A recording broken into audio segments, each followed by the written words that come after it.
Napoleon Bonaparte एक ऐसा military genius जो कॉर्सिका के एक छोटे से आइलैंड से उठकर फ्रांस का राजा बना और फिर वहां से शुरू करते हुए पूरे यूरोप को जीत के उसका नक्शा और इतिहास ही बदल के रख दिया। साल था 1799। फ्रेंच रिवॉल्यूशन ने यूरोप को हिला के रख दिया था।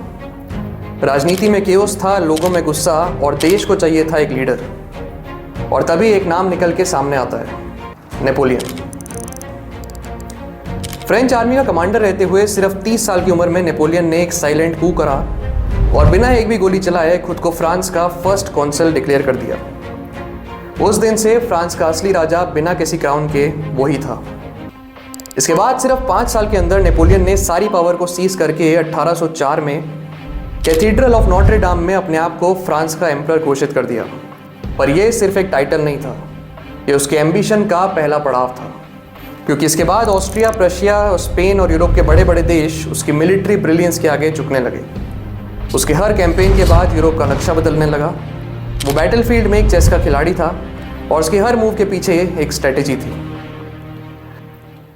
पर हर जीनियस कोई ना कोई गलती जरूर करता है और नेपोलियन ने अपनी लाइफ की सबसे बड़ी गलती करी साल 1812 में, जब उसने अपने ही दोस्त रशिया पे हमला कर दिया।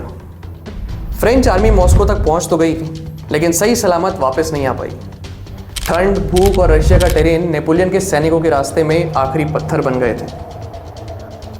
और फिर साल 1815 में आई बैटल ऑफ वाटरलू, जहाँ नेपोलियन के तीनों बड़े दुश्मन ब्रिटेन, प्रशिया और ऑस्ट्रिया एक साथ आ गए और उसका खुद पे ओवर कॉन्फिडेंस उसके खिलाफ सबसे बड़ा हथियार साबित हुआ।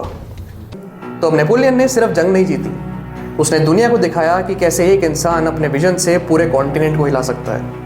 लेकिन जब ईगो, पावर और ओवर कॉन्फिडेंस एक साथ आ जाएं, तो बड़े से बड़ा जीनियस भी अपने आप से ही हार जाता है। और इसीलिए नेपोलियन सिर्फ एक नाम नहीं है, वो एक मिरर है जिसमें हर मॉडर्न डे लीडर अपने फ्यूचर को देख सकता है।